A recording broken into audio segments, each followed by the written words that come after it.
اور کسی کو برے القاب سے مت پکارو. اب آئندہ جو آیت آ رہی ہے یا ایھا الناس اجتنبوا کثیرا من الظن کہ برا گمان کرنے سے بچو. دوسری بات بتلائی ان بعض الظن اسم ولا تجسسوا کہ برا گمان کرنے سے بچو. پہلی بات کیونکہ بعض گمان برے ہوتے ہیں. دوسری بات بتلائی جاسوسی مت کرو.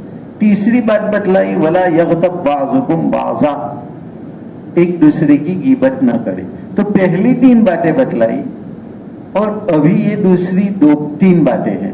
پہلی 3 باتیں ایسی ہے جو روح در روح فیس ٹو فیس ہوا کرتی ہے کہ بھئی کسی کی حقارت کرو گے مذاق کرو گے تو یہ فیس ٹو فیس ہوتا ہے. کسی کا ایپ کھولنا فیس ٹو فیس ہوتا ہے. کسی کو برا لقب دینا فیس ٹو فیس ہوتا ہے. تو آمنے سامنے یہ 3 کام مت کرو.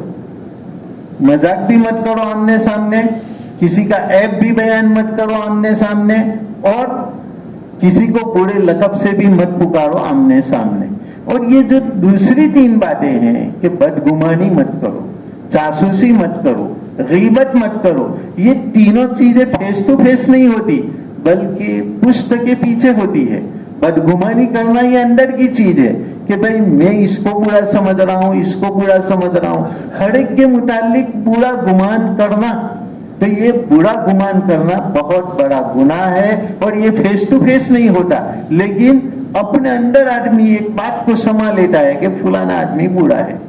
دوسرا جاسوسی کرنا, تو ظاہر ہے کہ جاسوسی تو چھپ کر کے ہی کی جاتی ہے کہ فلانا آدمی وہ اس گھر کے اندر گیا کیا کرتا ہے, تو تم دروازہ تھوڑا سا کھول کر کے ہی دیکھو گے, پورا تو نہیں دیکھ سکتے, ورنہ تو جاسوسی کیسے ہوگی؟ سامنے والے نے دیکھ لیا تو پھر جاسوسی ہو سکتی نہیں. تو جاسوسی بھی فیس ٹو فیس نہیں ہوتی, قرآن نے اس سے بھی منع فرمایا. اور تیسرا غیبت, غیبت تو کہتے ہی اس کو کہ پشت کے پیچھے کی جائے.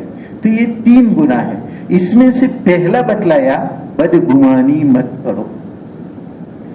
ارے بدگمانی کسی کے اوپر نہیں کرنے کی. ہمارے نبی کریم صلی اللہ علیہ وسلم بالکل کسی کے اوپر بھی بدگمانی نہیں, مثبت سوچ رکھتے تھے, جس کو ہم گجراتی میں بولتے ہیں حکاراتمک سوچ ہو, مثبت سوچ, منفی سوچ نہیں. یہ تو کبھی کوئی 2 آدمی ادھر بیٹھ گئے, یار یہ میرے ہی متعلق بات کر رہے ہیں, یہ بہت برے لوگ ہیں, بس یہ منفی سوچ ہے. نہیں, ایسا مت سوچو.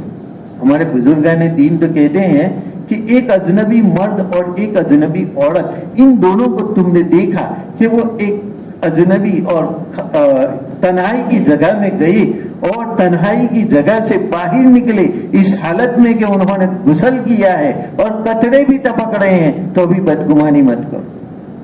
یہ سوچو کہ غسل توبہ کر کے نکل رہے ہیں, غسل زینا مت سوچو بلکہ انہوں نے غسل توبہ کیا ہے.